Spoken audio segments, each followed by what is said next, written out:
Testament qui nous parle du réveil dans les temps de la fin. Et le premier passage, la Bible dit, dans Éphésiens 5, verset 14. Réveille-toi d'entre les morts. Réveille-toi. Éphésiens 5, verset 14. Il dit, c'est pour cela qu'il est dit, réveille-toi, toi qui dors. Toi qui dors. Donc, Dieu nous parle qu'à quelque part, le peuple de Dieu est en train de dormir. Il dit, relève-toi d'entre les morts.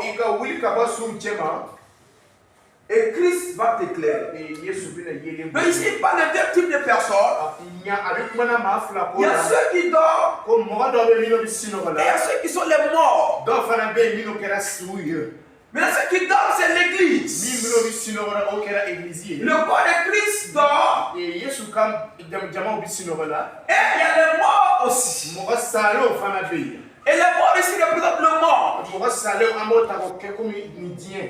les païens. Ceux qui ne connaissent pas Jésus sont dans la mort spirituelle. Et donc même pour aller en enfer. Et l'église qui doit jouer le rôle pour apporter Christ comme la lumière. Il représente les morts et représente l'église. Jésus est la lumière donnée à l'église pour éclairer cette génération.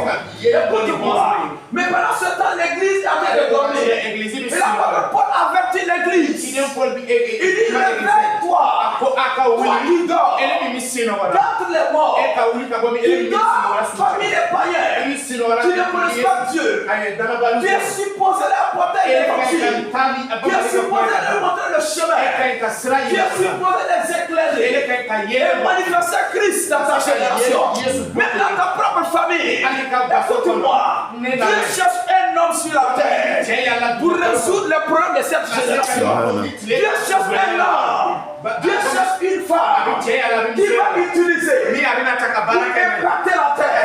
Il cherche une femme qui va utiliser pour éclairer le monde. Écoute-moi, Dieu ne peut rien faire sur la terre sans collaborer avec un homme. Dis Amen. Amen. Pour travailler sur la terre des hommes, les esprits n'ont pas le droit. La terre a été soumise à l'homme. La Bible bénit l'homme. Dans le jardin d'Éden, Genèse 1:26, faisons l'homme à notre image. On va se comprendre. Amen bien. Parce que ça n'a pas encore chauffé. Amen bien. Amen bien. Ok, Genèse 1:26. Genèse 1:26. Il faisons l'homme à notre image.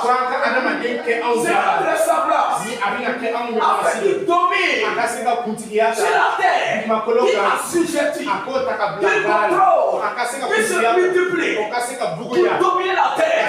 La terre a été donnée à l'homme. C'est le mandat de l'homme de régner sur la terre. Le ciel est le trône de Dieu.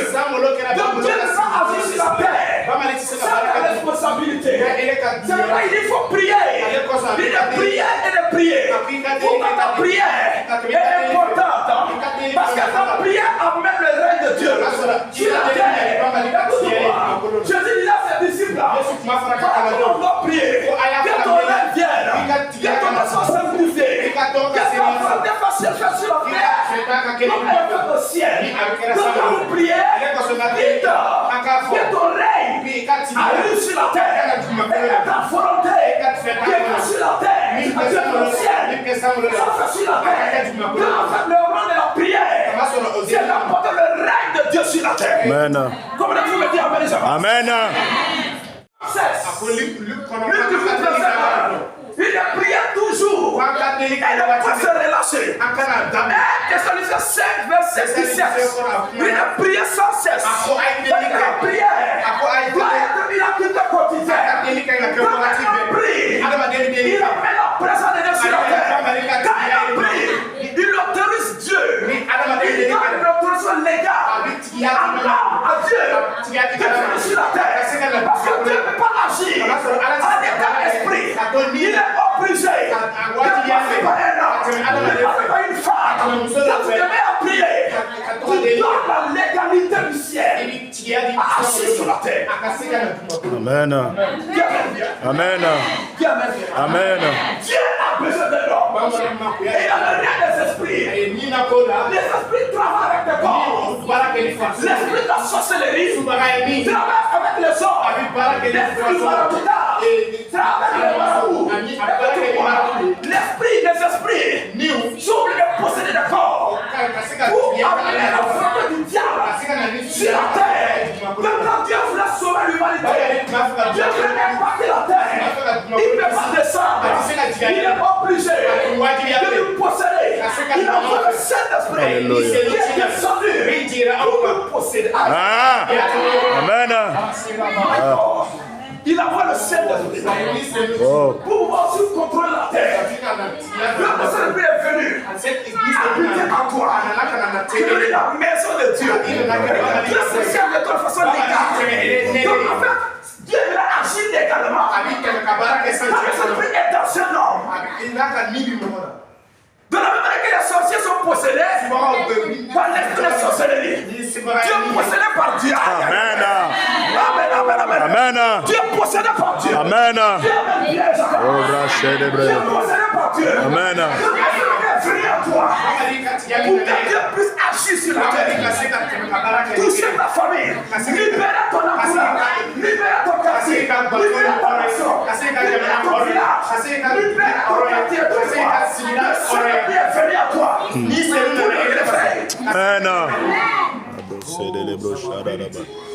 Prêche, homme de Dieu. Il est veillé donc. Il dit que ce n'est pas le moment de dormir. Il réveille-vous en fin du sommeil. C'est le moment de nous réveiller. Nous sommes dans le temps de la fin. La Jésus n'est plus loin. Les signes prophètes sont visibles. Dieu se dit sur le point de venir. Amen. Et la première pierre, il a dit la prophétie de Joël. Il est dans les derniers jours. Dieu, je dis, je répandrai mon esprit sur vous. Je vais avoir mon esprit sur les chrétiens, sur les femmes, sur les serviteurs, les servants. Écoute-moi. Le Saint-Esprit est venu sur toute chair. Pourquoi? Parce que Dieu veut agir sur la terre. Et mon fils et mon fille vont prophétiser. Amen. Dieu va plus utiliser seulement que les prophètes, mais il va utiliser chaque chrétien dans ce temps de l'autre. Parce que dans les derniers jours, la parole dit qu'il y aura un temps difficile. Alors d'accord, dans ces temps difficiles, prophétisé par Paul à Timothée, il dit qu'il y aura un temps difficile. Dieu aussi est stratégique. Dieu est stratège. Dans le temps de la fin, les temps difficiles, où il y a des crises partout. Dieu aussi a préparé le sort. Amen. Il est quoi? Il y aura des temps difficiles. Donc Paul dit, il y aura des temps difficiles. Et Joël dit, dans les derniers jours, Dieu répandra de son esprit sur toute chair. Dans la réalité, Dieu a préparé l'église pour ces temps difficiles. Amen. Quand il y a un temps difficile, il y a des hommes difficiles. Amen. Quand il y a un temps qui est difficile, il y a un temps qui est dur, il faut des hommes durs. Dans ce moment, le monde traverse des crises, le monde est colère, le monde souffre. Le Seigneur t'a envoyé pour relever les défis de cette génération. Amen. Amen. Amen. Ils sont esclaves là-bas. Ils sont en train de souffrir. Ils priaient à Dieu. Les 400 ans sont arrivés. Mais ils traitent de plus encore de souffrance. Ils voulaient que Dieu les avait oubliés. Mais Dieu s'est souvenu de la promesse faite à Abraham. Lorsque Dieu fait une promesse, il prépare des hommes pour l'accomplissement de la prophétie. Amen. Il a dit à Abraham, ton peuple sera en esclavage. Mais à ce moment, Dieu préparait un homme du nom de Moïse. Il a dit à Moïse, j'ai vu la souffrance de mon peuple. J'ai entendu les cris. Je suis descendu. Je suis descendu. Amen. Dieu est descendu. Résultat, un homme. Il n'est pas descendu lui-même. Il est descendu par un homme. Il est descendu pour libérer le peuple de l'esclavage. Dieu fait quelque chose. Dieu fait un libérateur. Amen. Amen. Amen. Il a souffert du mort. Il a souffert du mort. Il y a eu un temps Jésus, il y avait une fête à Jérusalem. Et Jésus n'est pas à la fête. Il est allé dans une piscine appelée Bethesda. Et au bord de cette piscine, il y avait tous les malades. Des malades, des aveugles, des boiteux, des gens qui sont malades. Il y avait la fête à Jérusalem. Mais de l'autre côté, il y avait la souffrance. Je n'est pas là à la fête. Il n'est pas à la fête. Il n'est pas à la fête. Il est parti à la piscine de Bethesda. Vous savez pourquoi? La piscine représente les solutions de ce monde. La piscine représente les fétiches de ce monde. Où les gens partent. Il y a des races qui arrivent. Tu l'as mis l'eau.